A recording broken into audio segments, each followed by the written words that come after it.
Hello and welcome to the Bestseller Experiment, where we explore the inner game of writing and inspire you to start, finish, and publish your book.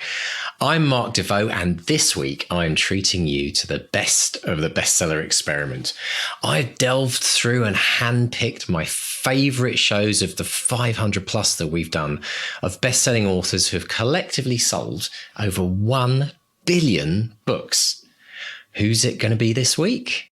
Let's run the show. David, welcome to the show. How are you today, sir? Mark, I'm very well. Thank you. It's outstanding. Thanks for having me. My pleasure. This is something different. We're not talking about a movie. We're talking about a book, a novel with lots of words in it. Oh, yeah. There was so much typing in it. This is a new experience for you. Tell us about cold storage. Where did this all come from? I had an idea, as I do occasionally, and I saw it visually. I mean, I saw it in terms of a movie at first.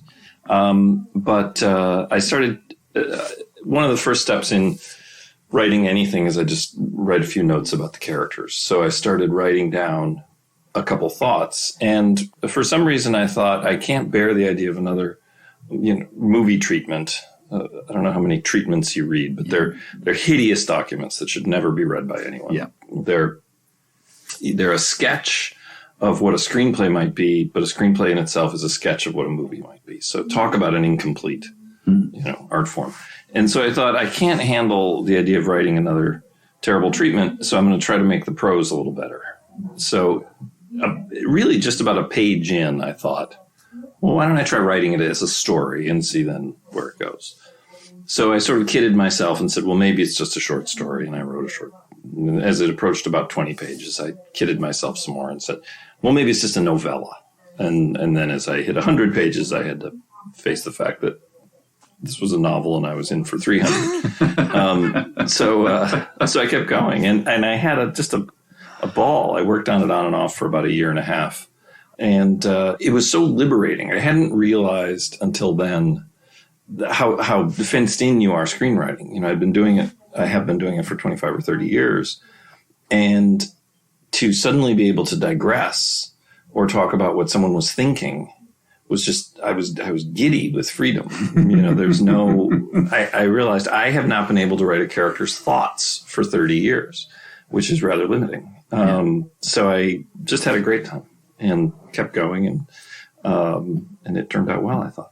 Yeah, I mean, making movies is very much a collaborative process, and writing treatments or writing outlines is part of that process, where you're trying in a very reductive way to convey quite complex ideas and character. I mean, I've just been yesterday. I sent off a treatment to an outline to a director, and it's like, but let's talk about this as well, because if you can get them in the room and talk about it and get excited and wave your hands about, you can get across some of the passion that's in there. But yeah, treatments are a bit cold and reductive, aren't they? Well, they don't have any of the advantages that you have when you write a screenplay, dialogue and proper descriptions of action.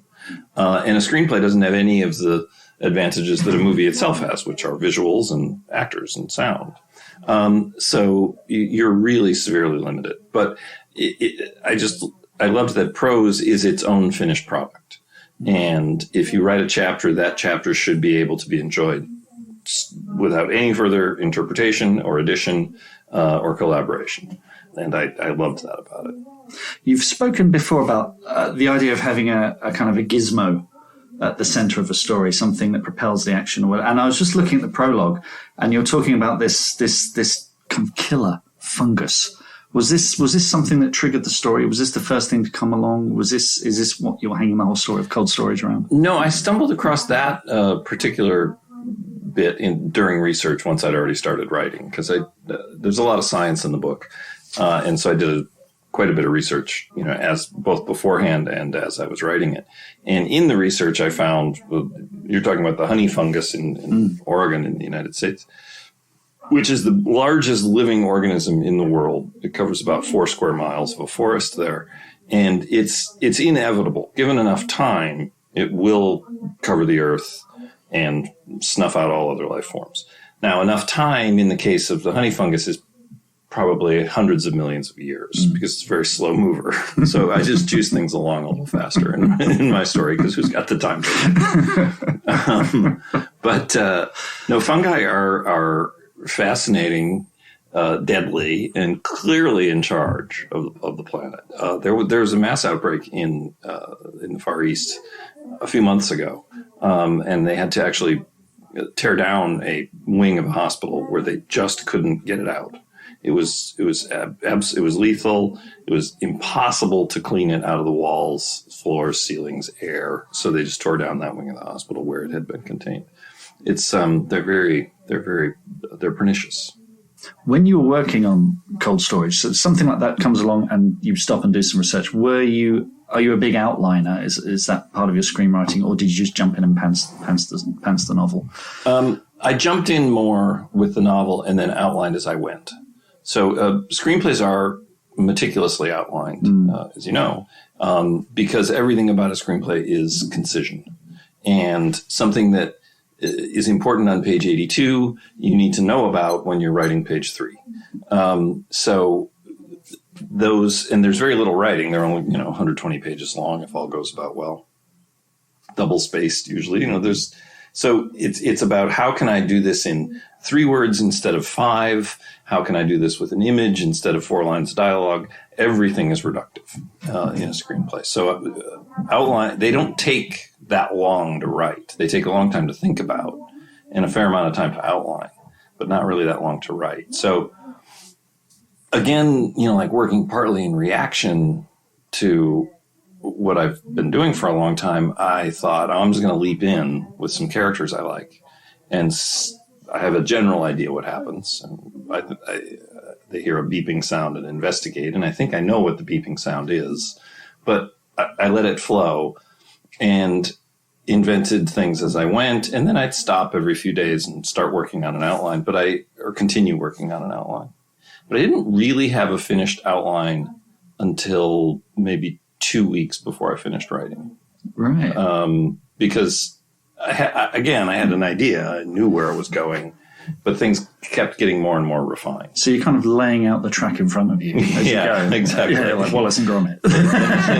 Yes. It's an excellent comparison. And you better hurry because the train's coming. Yeah. So, and then there were from draft 1 to draft 2, what is now the first 45 pages of the book. That used to be a flashback in the middle when something was explained that happened a long time ago. I decided to open with it instead. So, things move around. But in general, I was laying track just ahead of the train. But you've spoken about this being a liberating experience, really, because, again, when you're making a movie, directors get involved, actors get involved, they will make changes. Was this like your happy place? Was this, you are God, you are Lord of your domain? Was it an enjoyable process? Well, exactly. Yes, it was, because a couple of reasons. I really enjoyed that it was just me and my story, and I could go. I didn't really even tell anyone about it. My wife had to hear far more about it than anyone should have to hear about someone's story, but she's very patient. Other than that, I didn't talk about it with anyone. And I certainly wasn't being paid for it. So no one was waiting. No one even was aware of it. So it was totally safe. And I love movies. I wouldn't have kept doing it all these years if I didn't. But half of your job, better than half of your job, is dealing with all the other personalities and managing them and trying to convince people of how wonderful it's going to be, and trying to talk them out of things that you think might be destructive or talk them into things that you think might be helpful. And, you're relentlessly collaborated with. Sometimes, they spring out of the bushes and collaborate upon you, over your objections. And I just loved that it was just me and my story. The risk, of course, was, well, it'll be me and my story at the end. That's all it'll ever be, and it'll never see the light of day. And, happily, it did make it into print. So, and people seem to be enjoying it, which is great. But yes, while it was going on, I'm doing another one. I'm starting hopefully by the end of the summer. And I'm really looking forward to that time again, because it's it's really peaceful. And there's, no matter which form in screenwriting or the one novel I've done, a good day of writing is better than any other work day I've ever had. Absolutely. You're saying you're working on something new. Would that be a continuation of this story? No, it's a new thing. Okay. It's a new story. Excellent. And you talking about the story only with your wife. Does she read your work? Does she give you feedback at all? She will, but I waited till it was done. Right. I just didn't want feedback yet on the general ideas, but I wanted it to just be all mine. Did you write with a particular reader in mind? Stephen King, I think, writes with Tabitha King in mind. So do I. Oh, okay.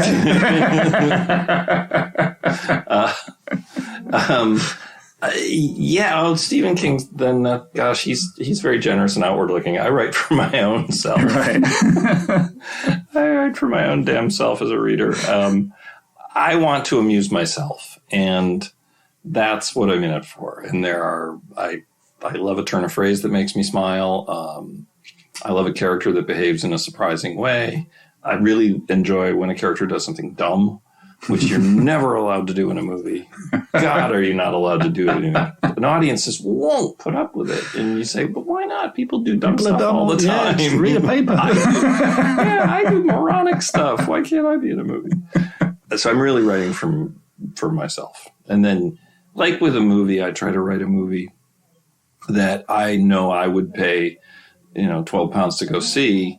And I figure if I'm honest about that and I really would pay to see this movie and enjoy it, then I hope other people would too. Absolutely. When you were working on this, was it always a novel? Because there is, you're working on the adaptation, aren't you? Is it going to be a movie or a TV show? It would be a movie if all goes well. Okay. Yeah. Was it always a novel in your head, though? Was it always a... Yes. Yeah. I mean, the idea was movie because, I just hadn't thought any other way for my whole writing career.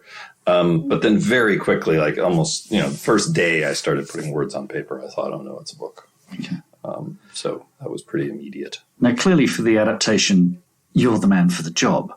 I feel. I've raised my hand. Was there ever any talk of someone else adapting? Because you've adapted some amazing books. You've adapted comic books into movies. How would you feel about someone coming along and adapting your work? Well, at first it was unthinkable, but now, as we speak, I'm about halfway through the adaptation. I wish someone else was, because it's really a hard one. I thought it was going to be easy, which, anytime you think they're going to be easy, they're not. There's a lot of science, and in the book you can stop and say, right, yeah. Well, the thing about, polyhexylene, and then you can go into it for a while.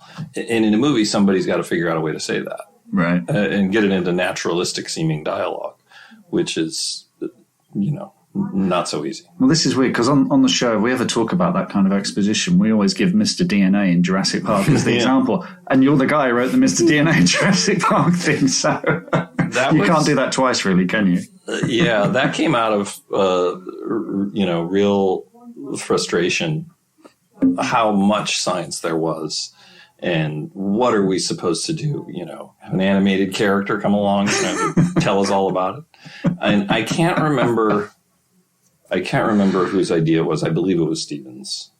But there's a thing that happens, in creation and memory, that it all ends up it was your idea. But I think it was his. I do know if it was, I immediately embraced it. And I thought, we just call him Mr. DNA. But we were referencing, both of us, there was in the States, back when I grew up, there was in health class in 7th grade, they would show you a movie about Hemo the Magnificent. It was about blood. And there was a little animated character who was Hemo. He was like a blood molecule, and he'd tell you what blood does. And it was, we wanted it to be like that, some sort of, slightly stupid, but very informative mix of live action and a little animated character, who to this day, I don't know why he has a Texas accent. He's got a West Texas accent, Mr. DNA, and he wears a cowboy hat a lot of the time. I don't know. But it was just a very naked of being able to explain some stuff. We were lucky because it was a theme park, so they'd need to have a little film Yeah. to tell you. Yeah. So we got to slide it in that way. I don't have that advantage. I got to think of something like that. Okay. Can I go back and talk about your early career? Sure. Because I read somewhere that you started out wanting to act and that led to writing. Is that correct? I did. That was early on when I was never paid to act. But when I was... You are. Yeah, exactly. But when I was in high school and early university, I was, in all the school plays, and I wanted to be an actor. But I was also writing stories. I'd written them as a teenager. And in college, I was taking a playwriting class. And the professor of playwriting was also directing me in a play. And I think I was asking something about how he liked my performance. And he said, "I think you're a wonderful writer."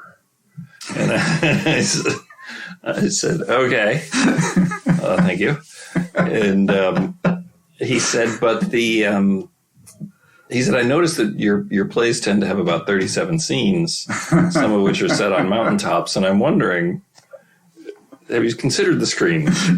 And I just never, that was what I really wanted to do, was write movies. But I was from a small town in Wisconsin, and we just didn't do that there. And I didn't feel confidence to set off and, go to Hollywood and seek my fortune in the movie business. But he was very encouraging. And so I applied to film schools in LA and got into UCLA, transferred, and went from there. It's very strange because almost exactly the same thing happened to me. Because I started acting. My wife and I applied for drama school. She got the scholarship to go there. So I continued working in the bookshop. But we ran our own theatre company. And I wanted to do a play by a guy called Johnny Spate. And then he died and I couldn't get the rights. So I had a venue booked but no play. So I wrote a play about all the terrible camping trips my parents had taken me on holiday when I was a child. And we put the play on, and it went down really well. And a friend of mine, I didn't know anyone who worked in TV or movies or anything, but a friend of mine was a camera operator on a TV show. He's now a documentary maker. And he took me to one side and said, "There are too many actors, but not enough writers. You can write." And I think that was his way of telling me, "You're a terrible actor. Keep up with the writing." So, yeah, it's... Well, I love the story. I love that adversity caused you to write. Yeah. Because you didn't have it, so you had to write something. So it gave me focus. I think I'd always written. I'd always enjoyed. We used to, after school, friends and I would write sketches together. We thought we were going to be the next Monty Python. We weren't. But it was a great... Because we were constantly trying to outdo each other. It was quite competitive, trying to be funnier than the previous guy. And you learn to write quick and fast. And a lot of my plays were they're quite sketchy. But we put on plays that were very... as you say, lots of scenes and cutting from one thing to another. And I was clearly a frustrated screenwriter. And my first thing that got optioned was a play that I'd adapted into a screenplay. And it had been a very easy transition, frankly, because it was essentially a screenplay on stage. So, right. So yeah, it's... and you managed to sell that. Yeah. Did that get made? No, but it introduced me to John Wright, the director, who went on to make Robot Overlord. So it's... That's my theory about, and I tell a lot of young writers that everything you write moves you forward. Yeah, absolutely. It may not move you forward in the way you want. And let's face it, the way you want is you wanted to make $1 billion and you win an Oscar. So that's not going to happen. But it will move you. You will meet so-and-so, or you will learn, well, I'll never write that kind of thing again. That's not my wheelhouse, but you've picked up some valuable skill. Mm-hmm. You created a character. It's just some producer read it who said, "I don't like this, but there's something about it. Keep in touch." Everything moves you forward. Yeah, absolutely. And it's a matter of taking those opportunities as they come along. I had never thought I was a good enough writer, and it took someone to just tap me on the shoulder and say, "Actually, this is pretty good. You should keep doing this." Yeah, a little encouragement at the right time. Absolutely. But the thing I love about writing in whatever format is that of the creative arts that I've dealt with, it's the only one for which you need no permission.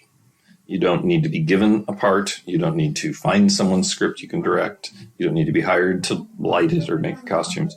You can just go home and open a new file and write. Yeah. And that, if that isn't liberating, I don't know what is. Yeah, absolutely. Let's talk about your first credited movie, Apartment Zero. Okay. And I believe you were... Are you a creditor? That was a little dicey, that one. You were 24 And not only were you credited, right, you were a producer on that. How did you go from graduating from UCLA to being not just writing a movie, but being producer on your first movie? I met a guy named Martin Donovan, not the actor, but the director, Martin Donovan, who is Argentine. And he and I met. I was working a disreputable day job as a producer and distributor's rep, working for a producer distributor rep in LA. And Martin had directed a low-budget independent film that he was trying to sell to the States to distribution. And he and I hit it off. And he had an idea for a story, and he was looking for an American writer to write it with. And I was young and inexpensive, well, free. So so we wrote it together. It was Apartment Zero.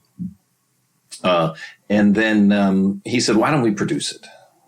Because we don't have a producer and no one knows any less than we do. So, why not try it? So we did. And the guy I was working for helped us sell some of the, foreign, I think we sold the foreign rights for $750,000 and borrowed against the contract, and then raised the rest in equity from various sources, and actually went into production with much less money than we needed to finish it. And then when we came out of production, I'd written a script called Bad Influence, and I was starting to get work from that. I'd sold the script and I started to get some rewrite jobs. So I just sort of funneled everything I made for about 2 years directly into the post-production of Apartment Zero. And that was how we made it. So we didn't have any idea of what we were doing really and staggered through. And Martin made a beautiful film out of it. What were the biggest lessons that you took from making that? Do not put your own money into films. Don't do that. It's not coming back. It's, no one ever really says thank you. And, I signed we owed money for the mix for about 1.5 years because I'd signed it personally. So I developed this personal relationship with the guy who ran accounting at Todd A.O. in LA. And he'd call me once a week and say, how's it going? You finding any work? And he'd taken a great interest in your career. He was like a very pleasant loan shark, So that was one lesson I learned. The other was do things. Just plunge in and do it. Right. Fortunately, I ended up not, having to declare bankruptcy or anything. It's a good movie. I'm proud of it. And, it's important to meet and befriend strange people. Yeah. And Martin wouldn't mind at all me calling him strange. He would actually find that a compliment. And it is, because he is very unlike me and therefore strange. And it's important, your collaborators are really important. And if they're not like you, great. Maybe you have strengths that will complement one another. Mm. And I think my sort of rigorous, ordered way of seeing the world complements nicely with Martin's dreamy, fantastical way of seeing the world. Right. And I think those produce something. We wrote another script together that got made into a movie, Death Becomes Her. Oh, I love that film. Which is a strange, which is a strange combination of his dreamy phantasmagoria of a mind and my rigid, structured mind and hopefully dry wit. Well, I worked in a video store when that came out, and we were only allowed to watch PG movies. So I watched that and The Hunt for Red October more times. Your go-to. Yeah, and it's a dark film, though, isn't it? It's a very dark, twisted movie. That last shot of them, collapsing. Upside down, spinning their heads. Do you remember where you parked the car? It was fun. It was fun and weird. I mean, Martin and I wrote that on spec, imagining it would be about a $5 million black comedy, some strange independent movie, like our first movie had been. But then Bob Zemeckis got interested, and, Bob, at peak of his powers, had command over budget and could get any actor he wanted. So we suddenly had a lot of money and a terrific cast, which was either good for it or it wasn't, or both. Is that the thing where it took some of the edge off? Because that sometimes happens when the budget goes up. Sometimes the rough edges come off a bit. I don't think he avoided any edge. I think he made the strangest $50 million movie certainly Universal Pictures had ever seen. Yeah. They were, I think, when they called me, because they had bought the script, thinking this will be a small, weird movie. And I remember the head of production called me one day and said, well, Bob Zemeckis wants to do it. And I said, that's great, right? And he said, yeah. They wanted Bob to do, Back to the Future 4. They didn't want him to do this strange movie. I don't think he shied away from any of the oddness. I think he embraced it fully. And, the movie's stuck around. It's a terrific movie. That's a fascinating time to be a the late 80s through the 90s. People were selling $1 million spec scripts in a way that maybe happens once a year now. Yeah. There was great original ideas around. It wasn't all about building universes or sequels or reboots or remakes. That must have been a fun time to be a screenwriter. It was really fun, and I miss it. And I don't want to sound like an old guy on his lawn, shaking his fist at the traffic. But it was much more fun. I worked at Universal Pictures in an overall deal. It was sort of a throwback to the way they had 40s. They had writers under contract in the 40s, and it was so fun. I had a little office, and I'd go say to them, sometimes I'd come around and say, hey, what about 24 hours at a newspaper? But it's a, sort of fast talking, funny guys at the newspaper, like Ben Hecht kind of thing. And they'd say, great, go give it a try. So then I'd go try it. My brother's a journalist, and so we wrote it together. And it was really fun. It turned into a fun movie. Or they'd call me and say, Steven Spielberg's been trying Jurassic Park for like 3 or 4 writers and needs somebody new. You're young and cheap. Why don't you try it? And it turned out they gave me a good one. But you could go in and that they were interested in making many different kinds of movies. And the notion of somebody now doing a, $30, $40 million thriller, they just don't want to do it. They just are the big studios, if you want to make even say a movie like Panic Room, which I wrote in 2001, I think. That movie now, a major studio would just have no interest in. They'd say, call Netflix. That's just not our thing. If you're a screenwriter now and you're not particularly interested in superheroes, and I like superhero movies, I go to them. Yeah, me too. I've written them. They're fun. I just don't want to do them forever. And, but if you're not interested in superhero movies, remakes, sequels, or Star Wars, you've eliminated about 80% of major studio development. And that just doesn't leave a whole lot of room for what I thought were interesting movies. Yeah. And we used to complain in the 90s that it wasn't the 40s anymore, when you could really gun something through fast. Yeah. When, Brackett and Wilder could think of a movie in March and, Five Graves to Cairo and have it in cinemas in November. Yeah. We were upset that it wasn't like that anymore. Little did we know how good we still had it. But now I really do sound like an old man. Well, it's good. I'm the young ingenue coming along saying, tell me about the 90s, Grandpa. Yeah. But it is, I love that period. Some of my favorite movies. My wife and I were dating. The first film we saw together, I think it may have been Basic Instinct, but the second film was Reservoir Dogs, and she laughed all the way through it, and that's when I knew she was the woman for me. I thought she can sit through this and see what it is and enjoy it. And we would go to the movies every week, and we still go as often as we can now, but there has been this shift where, I saw the trailer the other day for Ford versus Ferrari, and I thought, it's a grown-up movie. Yeah, it's original. It's got a couple movie stars. They must have had some money. Yeah. And it's not... It looks amazing. And it looks like a grown-up movie. No one's got a cape. Mangold can sort of get away with it. He's been squeezing one in every once in a while. It seems to be like one for him. Yeah. He did Logan, and then he did this, and Walk the Line before that, I guess. Yeah. But he'll get him, he's getting him in between the lines, which is great. Yeah. Yeah. Does Jurassic Park give you a kind of a pass? Does it allow you to get these kind of movies off the ground, or is it even? It doesn't let you get anything off the ground.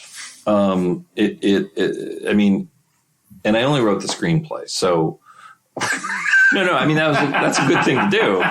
But I mean, I didn't write the novel, which was a cultural sensation, and I didn't direct the film, which is obviously a much grander accomplishment.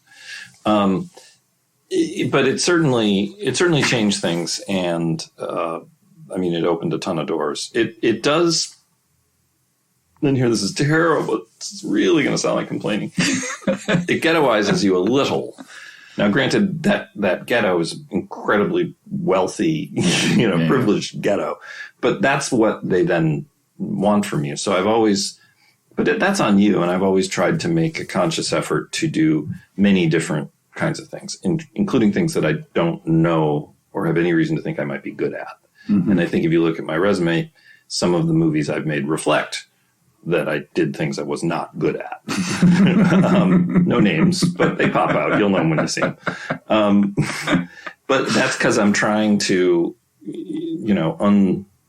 pigeonhole myself and challenge myself. Writing a novel was part of that. Try something else. Yeah. Try something you haven't done and see how that goes. Because nothing is sadder than Cheyenne Autumn, which is John Ford going back to Monument Valley one too many times. Right. You have to mix it up and continue to try different sorts of things. That said, I was in Godzilla this weekend, the new Godzilla movie, and I didn't love Godzilla, but I sure love the idea of a Godzilla movie, and boy, did it make me want to write a big monster movie. So I don't know. You've worked with a number of directors a couple of times, Spielberg most notable, and I think Zemeckis a couple of times, and Ron Howard. When you come back, Bob Zemeckis just once. Was it? De Palma was 3 times, and Ron Howard 3 times. Right. When you return to work with someone like that, do you have to change the way you work? Do they have a particular way of working, a particular method? Is it no, they conform to me. Okay. Good. That's how it should be. Yeah. There's one thing a screenwriter does. It's call the shots.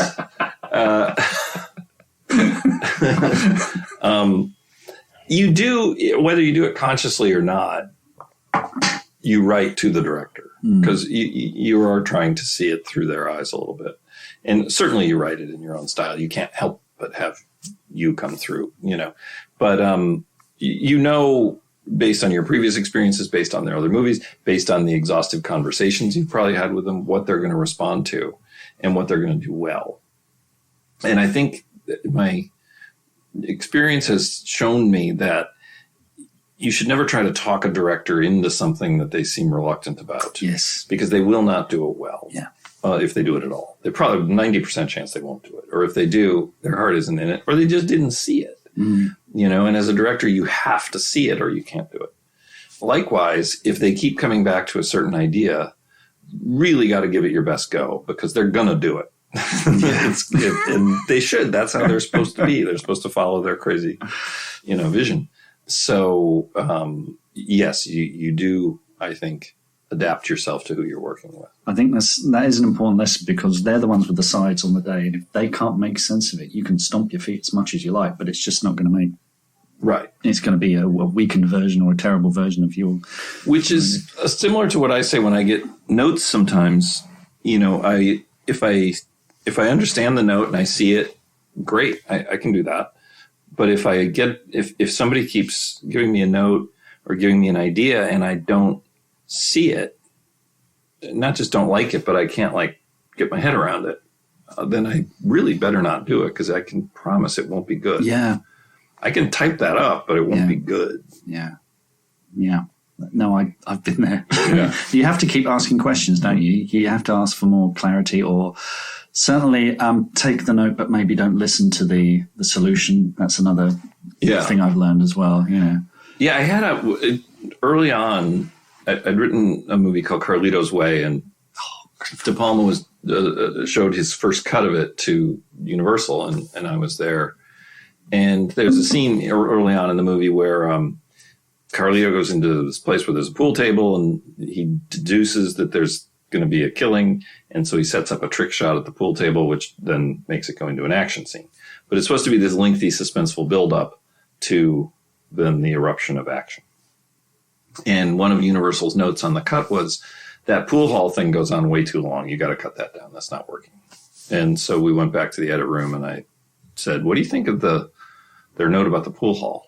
And he said, oh yeah. He said, yeah, I get it. Except they said it's too long. They mean the opposite. It's too short.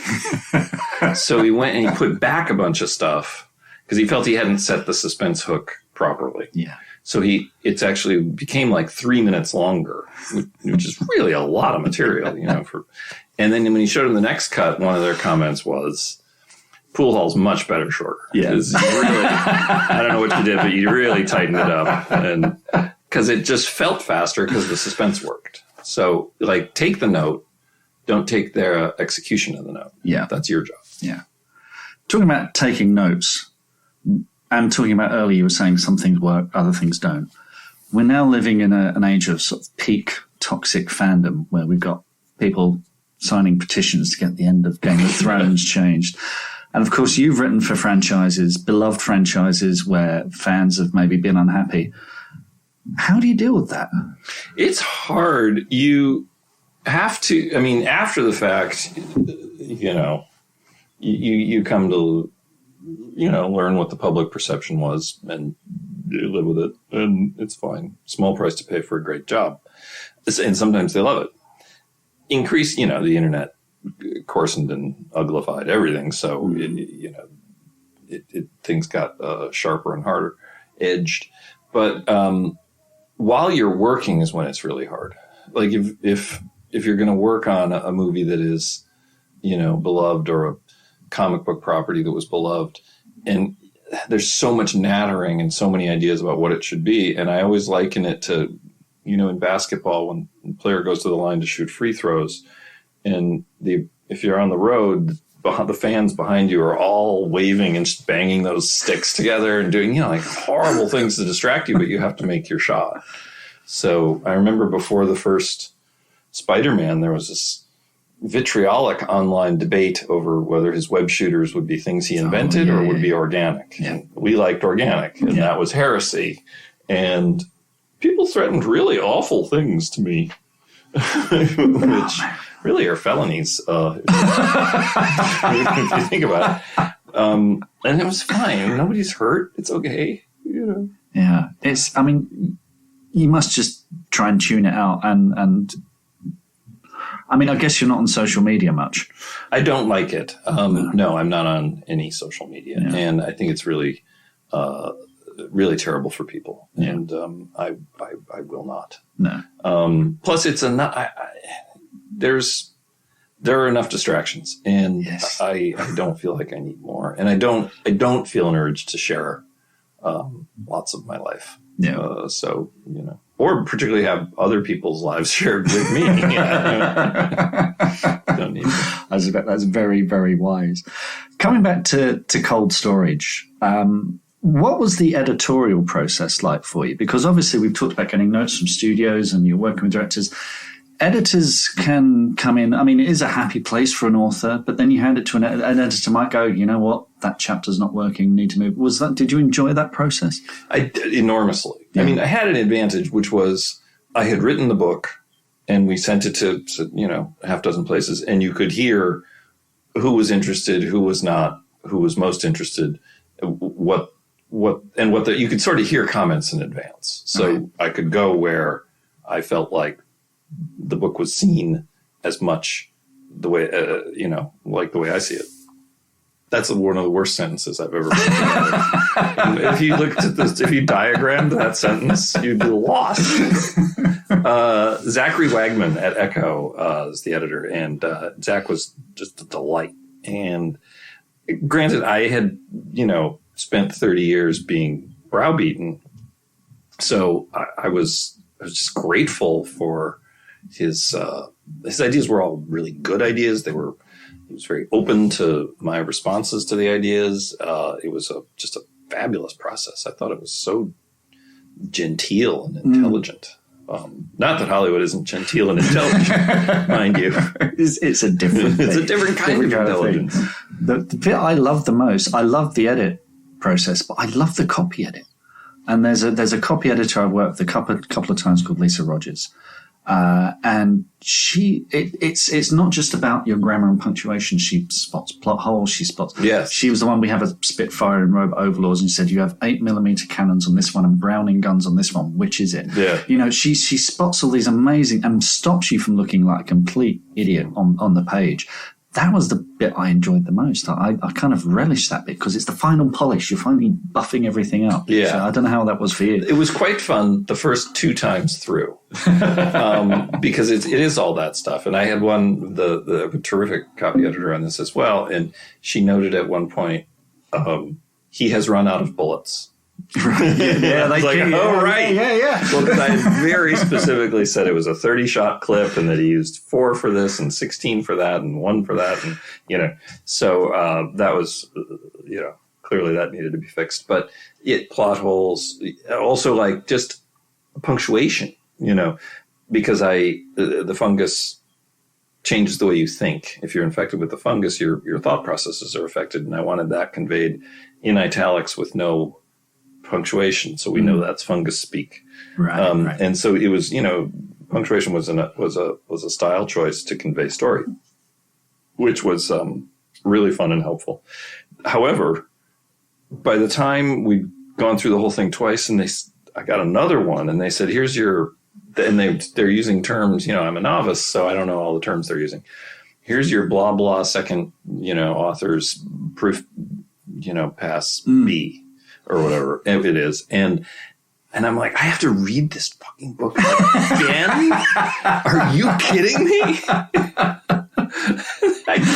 And the words are just swimming in front of you. And suddenly you're like, I don't know, chapters 18 to 24, do we need any of those? And it's, so it was fascinating till it wasn't. Yeah. I was always advised, I worked at a publisher, and our audiobooks editor, she said, I wish everyone would just, the final thing they do is just read the book aloud to themselves, which I've done for my last couple of books, because you will spot those mangled sentences because you're reading it out loud. It takes about a week, but I found so much in my last couple of books that I'm so relieved I found it. That's very meticulous. Yeah. Do you record it or just read it? No, I just read it. I find a quiet corner and just read to myself and just scratch through something. Right. So a quiet corner in the library. Yeah. So that's Mark ignoring. Yeah, exactly. Cursing to himself. So yeah, it is a torturous process, but it is worth it because there's stuff you'll find. Yeah. I mean, no matter how much you go through this, someone will always find a typo. Someone will always find some kind of inconsistency. But I think if you do that due diligence, that's a good idea. I do it with dialogue in movies, sort of scripts. Certainly, you're reading it out loud as you do it, and you read it out loud again, and then you hear people reading it. So there's, but I know I've never heard this out loud actually. Oh well, too late. Next time. David, thank you so much for speaking Mark, to me. That was really appreciate it. A delight. Yeah, thank you. What are your writing dreams? Finishing that book? Quitting the day job? Becoming a best-selling author? Since 2016, we've interviewed and studied the advice of over 500 best-selling authors who've collectively sold over 1 billion books. And in the Bestseller Academy, we've incorporated powerful and proven strategies for success, inspiring fiction and non-fiction authors just like you to reach new heights and write their best book ever. Ready to take your writing to the next level with accountability, craft, coaching, and the most inspiring and exclusive community of like-minded writers? Well, your bestseller dreams are just a click away. Join us today at bestsellerexperiment.com/academy. That's bestsellerexperiment.com/academy. Mark, I must admit, there would be a massive opportunity to be a huge fanboy, but you pulled it off. You were quite calm. You held your own, and You probably were thinking that inside, but that was a fantastic interview. What an amazing guy. Well, he's a very, very nice guy. He sets you at ease straight away. He's so down to earth. And it's just you're having a conversation with him, and then he mentions Steven. You think, is Steve? Who's Steve? Oh, Spielberg. Right, exactly. And he drops in the, I was once working on a film called Panic Room. Yeah. And I'm like, what? This is like, it kind of got me thinking. I mean, firstly, how incredibly inspiring first to see what one person can achieve in a lifetime. I mean, and he's only getting started, really. I mean, now he's moving into books. Ironically, I read that last year when HarperCollins did the book deal, he sold the rights to the movie fairly quickly, which is hardly surprising, really, at the end of the day. So at some point, there's probably going to be the book of the film, yes. The film of the book, I should say, coming out. But it's going to be interesting for him to screenwrite that if he does, because that'll be the first time that he's actually written a novel. He did mention it in the interview, saying how difficult it was, which is the point that I should have jumped in and said, "Oh, David, if you need any help, mate, need us some help." Yeah, I mean, I love. Do you know what though? Do you know what? It just shows you there's always something you can learn. When you said to him about reading the book out loud, and he's like, "Oh, I hadn't thought of that," and I thought, how brilliant is that? There's Mr. Stay from Bestseller Experiment giving one of the world's most successful screenwriters a little bit of advice, and I can just see him now. In his next book, he'll be reading out and thinking of you, reading out loud and thanking you. To be fair, he is new to novel writing, and they are two different skill sets. And what really resonated with me is his joy. He said he was like fenced in by screenwriting, and he loved getting into the characters' thoughts, and having those moments to, dig into the characters, get inside their heads. And for me, that's one of the favorite things I love about writing novels as well, which is why they're my happy place. With screenplays, we don't call the shots. We're not in charge. We are sort of, writers for hire a lot of the time. But for a novel, it's all us, and we get to enjoy that. We get to be the masters of our domain, the gods of our world. So it's absolutely, and it's actually something for every writer, every novelist who's listening to this right now to actually appreciate, because I think unless you've been a screenwriter and then gone to novels like you have done as well, Mark, because that's the direction you came from, I don't think people appreciate the beauty of having that freedom to go deep with characterization. And it's interesting because every screenwriter that we've talked to kind of brings this up, and they have this appreciation and this joy of going deep. Whereas for some writers, that can be seen as a bit of a kind of a chore. It's like, oh, I've got to write so much around it. So it was really interesting to hear that transition that he made. I also found I think my favorite quote that David said during the whole interview was, "Everything you write moves you forward." Yes, yeah, that's one of mine. Yeah, that's a t-shirt. That's a t-shirt quote for the Bestseller Experiment, isn't it? I think that was. It really summed up beautifully in one sentence what we've been trying to do for the last 3 years, which is encouraging people to get in the chair and write. Because even if the first draft or the first chapter of a new idea just doesn't go anywhere, the fact that you sat down to do it has moved you on as a writer and has moved you closer to becoming a better writer, or has made you a better writer just by the fact you've written. And I think we should all write that out and stick it somewhere near our writing area, because it's not about, obviously the successes and everything are amazing, but it's actually about just doing the work, and then that every time you do the work, every time you go down the gym, you're going to get a bit stronger, you're going to get a bit more flexible, and eventually you're going to you'll be able to lift things that you never realized you could lift. And I think that's beautiful, beautiful quote. So thank you, David, for that. I love that. Well, it came at a perfect time for me, because as last night I got this message from my agent saying, "Oh, this company has passed, sadly. That's and the pitch is, the gig's going to someone else." And I was boo-hoo, poor me.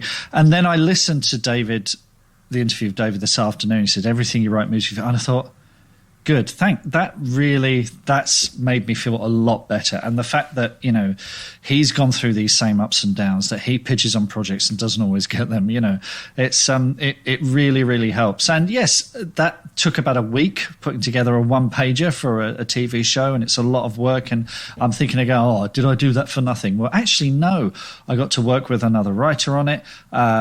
We all learned something from that, and we can take that forward. So yeah, it's absolutely. There'll be something that will come from that. And the other thing he mentioned was something you brought up in one of the stories you talked about, where sometimes when the opportunity doesn't happen, it's a gateway to the opportunity that will happen. But you've got to get that rejection, or you've got to have met that person first doing something else to actually make it. And do you know what? If you think about your life, this is what I love about life. If you think about every single thing that's happened to your life, you can always look back and look at all the incredible, crazy things and connections that happened, the sliding doors, if you like, that made you meet your partner that made your child be born on that particular day, that made you get that job, that made you come up with that idea for a book. And when you look at it, it is absolutely mind-blowing. We take this for granted because we just live it every day and it's just part of normal life. But the, in quotes, coincidences that happen, coincidence being the perfect alignment of events, folks, if you look into the Latin mathematical background to that word, just putting it out there. So it's not all universal woo-woo, Mark. This is scientific, language-based coincidence, coinciding perfect angles. Anyway, it's kind of fascinating to know that all of these things are perfectly aligning for us for something. And we might not know today what that is tomorrow, but it all adds up to the story of our life, whatever that will be. And I think that is just mind-blowing. I lie awake at night thinking about this stuff, Mark. I really do. Yeah, I can tell. You can tell, can't you? Can tell. Let's talk about selective memory and memory narrative later, shall we? But yeah, it's fascinating stuff, though. But yeah, I mean, I think you've got to keep moving forward. And the other quote that the quotes that jumped out to me, I put 3 exclamation marks behind. Everything you write moves you forward, and with writing, you need no permission. When you are writing your novel, your story, what have you, it's just you and the pen and the paper or the software or whatever it is you're using. Just go for it. You don't ask for permission. Freedom. Yeah, absolutely. And that's so once you realise that, it's so liberating. All the other crap can come later on, but when you're writing, exactly. I mean that's when I'm happy. That is my happy place. That is when I'm tapping away at the keys. It's funny. I'm working on. After that pitch was a big sort of disruption in my regular writing. So I'm back working on the second Woodville book, and it's just so happy to be back there. It's just such a nice place, yeah. And the fingers are flying, So yeah, brilliant. I don't need any permission to do that. So many lovely quotes, like Jurassic Park. He said, "Oh, I only wrote the screenplay." I know. It's about as humble as you can get, really, isn't it? Well, I think it shows an understanding of how the industry works, or at least how the industry and the public perceive movies. Because the thing is, he wasn't the only writer on Jurassic Park, but he was probably the last one to come on. But equally, writers, screenwriters don't get the fame and the glory, but they often get the blame. It's a bit like a goalkeeper in soccer. Yeah. It is. It's the analogy. They can only keep a clean sheet, and if they let one in, then it's all their fault. Yeah, it was very telling that he talked about the relentless collaboration of making movies, where you're talking people out of doing things that might be destructive, because it is collaborative, but everyone is pitching in ideas. And sometimes, when you're working with the Spielbergs of this world, he talked about the Mr. DNA thing and Spielberg having that idea and then he actioning it. Yeah. And you're working with someone there who lives, breathes and talks film and really knows story, knows what they're doing.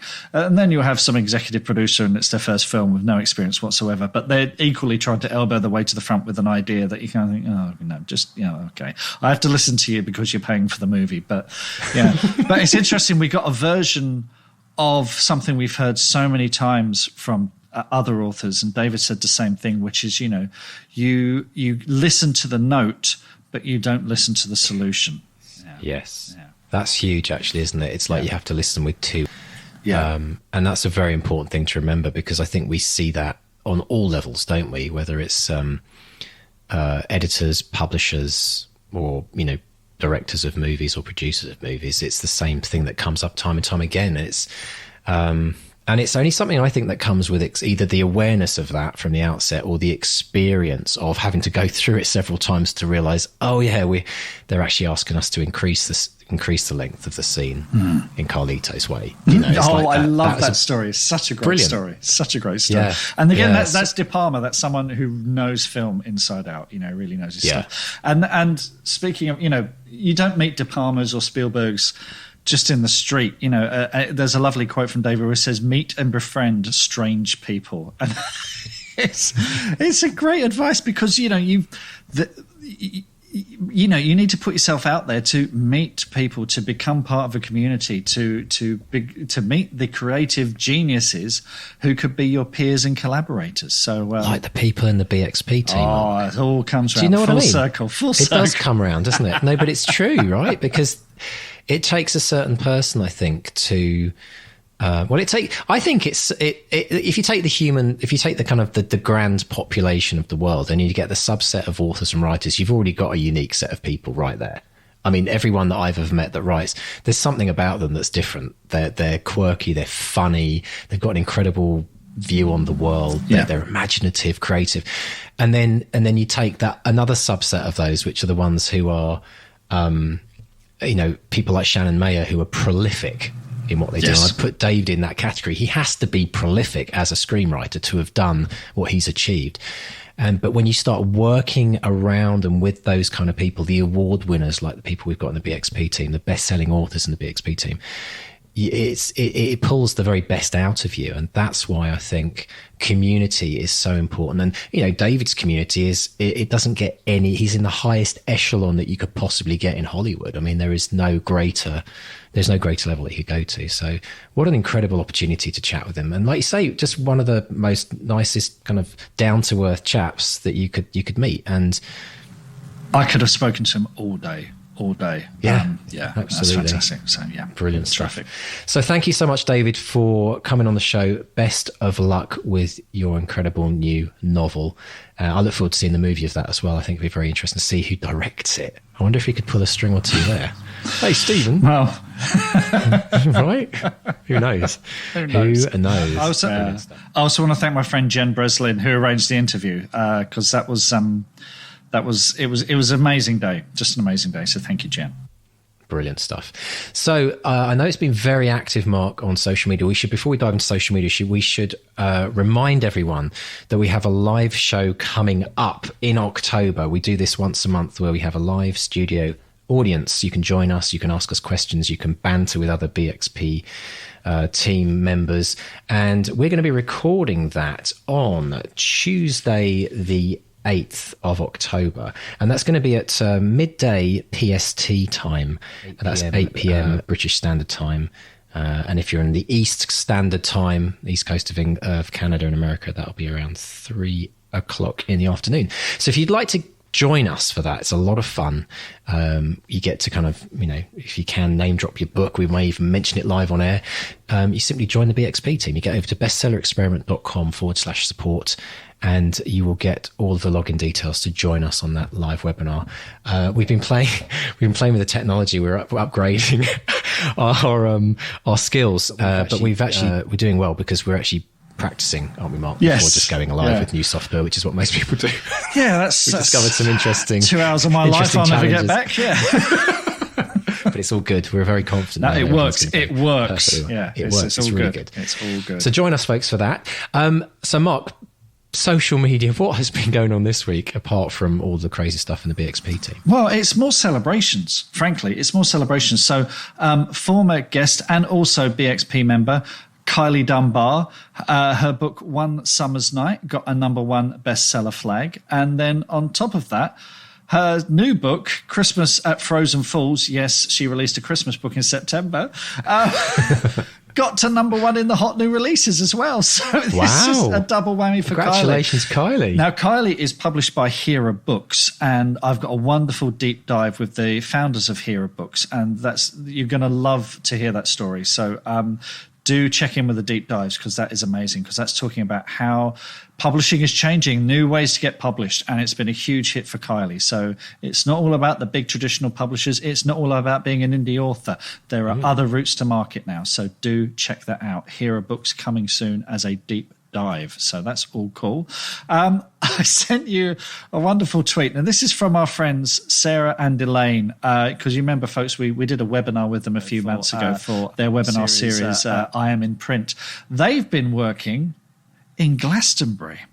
They've been they took some time out to go to Glastonbury. They've been plotting. They should put a picture of Post-it notes everywhere, all over their desks. They've been to Glastonbury tour, and they said, we spotted the famous cow from Back to Reality. There's a picture of them pointing at a cow in a field, which I just absolutely loved. It's absolutely made my day. It was just fantastic. So thanks, Sam and Elaine. I hope the plotting, or Sarah and Elaine rather, I hope the plotting went well. And also another one of our BXP team, Sage, has got a new book out, which is fantastic news, a book of poetry. And big congrats to Sage on working with that, because Sage is... I would argue that Sage probably interacts with us more on social media than any one of our listeners, which is quite a feat, actually, because I'm on all the time. So this is fantastic news for Sage. And if you want to check this out, and it's been getting the most amazing feedback as well, we'll put a link in the show notes so you can check that out too. So congratulations. Brilliant. Yeah, well done, Sage. Stuff. So if you are interested in getting your book plugged on the show, we want to know about how this show has changed your writing habits. Has it got you writing? Has it got you finishing your book? Has it got you a book published, a deal? Whatever it is, if you'd like to drop us a note, we always really appreciate hearing about your successes. We want to celebrate with you because we say it time and time again.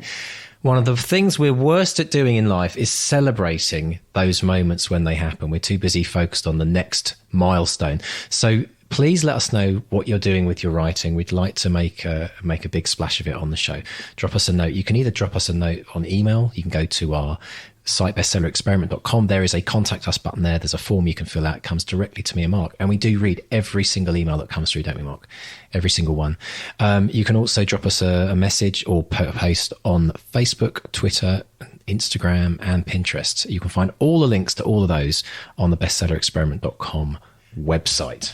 And if you're interested in signing up to the newsletter as well, I would suggest people do this, Mark, because we've got some fairly interesting announcements coming out soon. So if you want to be the first to find out about those, we always tell our mailing list first. So get over to bestsellerexperiment.com and click on the newsletter or mailing list button, put in your email, and we will give you all of the exciting news as it happens. Excellent. Well, thank you very much for joining us this week. We will be back next week with another cracker of an episode. And again, remember, if you want to sign up to the live show, get over to bestsellerexperiment.com/support. And we look forward to welcoming you to the BXP team. So thank you, Mark. Amazing interview. What a coup. What a great episode. And we look forward to seeing you all next week. It's a goodbye from Mark 1. And a goodbye from Mark 2. Goodbye. Goodbye.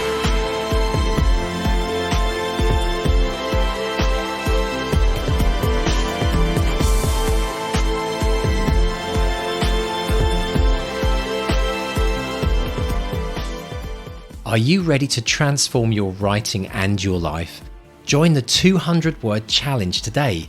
In just 5 days, learn to develop a lifelong writing habit with over 2 hours of free expert coaching and the encouragement of a vibrant community. This program has already changed the lives of thousands of writers like you. No matter how busy you are, this challenge will show you that with just 200 words a day, you can significantly boost your creativity, productivity, mental health, and confidence, propelling you towards the end. For the first time, receive comprehensive coaching and step-by-step guidance, all for free. Transform your writing habit and start your journey to become the writer you've always aspired to be. What are you waiting for? Sign up for free now at 200wordchallenge.com and make writing a part of your daily life for life. To read Back to Reality, the best-selling novel of the Bestseller Experiment by the two Marks, go to bestsellerexperiment.com/Back to Reality. And subscribe to this podcast to get loads of extra bonuses. Go to bestsellerexperiment.com/subscribe.